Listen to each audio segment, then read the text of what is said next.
1600 hektarit puisraba, mille neelas endasse 10 000 aastaid tagasi Läänemeri.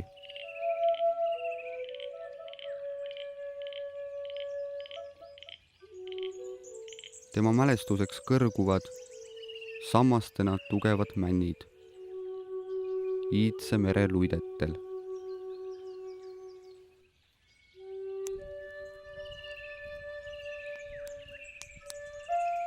Inimtegevuse jälgi leidub ürgses metsas vähe.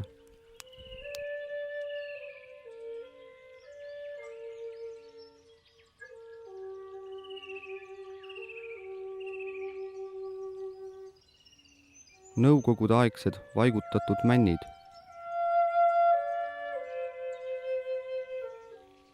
Talupoegade turbakuurist on jäänud ainult mõned kaduvad märgid. Loodus elab siin omasoodu.